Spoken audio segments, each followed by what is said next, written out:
Здравствуйте. На сегодняшней выставке «Белый город Ашхабад» кого вы представляете?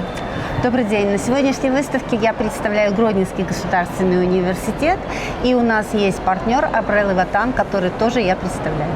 Спасибо. А в чем отличие вашего университета от других?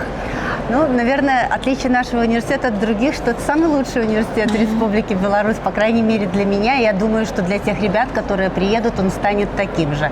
Наш университет – единственный университет Республики Беларусь, который имеет аккредитацию международную из немедицинских университетов. В нашем университете очень большое внимание уделяется иностранным студентам.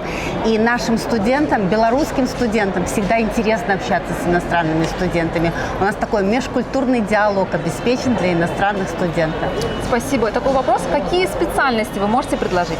На сегодняшний день Гродненский университет имеет ряд специальностей различного профиля. Это и педагогические специальности, филологические специальности, IT-специальности, биология, физика, математика, юриспруденция. Огромный перечень специальностей. Мы всегда говорим, что у нас нету только медицинского и аграрного профиля. Все остальное у нас есть. Спасибо. И вот еще один вопрос. Привилегии для иностранных граждан, студентов. Мне кажется, очень важная привилегия в Гродненском университете – это прежде всего то, что наши иностранные студенты будут иметь землячество иностранных студентов. Для них предусмотрены огромное количество мероприятий, благодаря которым они не только учатся в нашем университете, но имеют возможность отдыхать и демонстрировать свою культуру. Наши иностранные студенты все получают общежитие. У нас комфортабельное общежитие, которое предоставляется всем иностранным студентам. Ну и, конечно, они имеют возможность при успешной учебе получать скидки на обучение.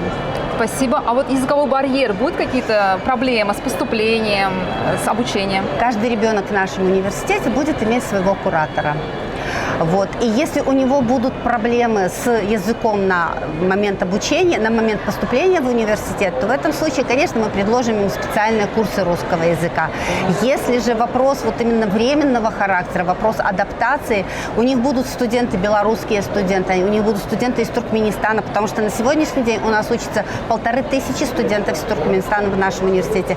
И у них всегда будет опора тех ребят, которые помогут им выйти из сложных ситуаций. Поэтому я думаю, вопрос с языковым барьером у нас будет решен. Спасибо, процветания, успехов вам. Спасибо большое.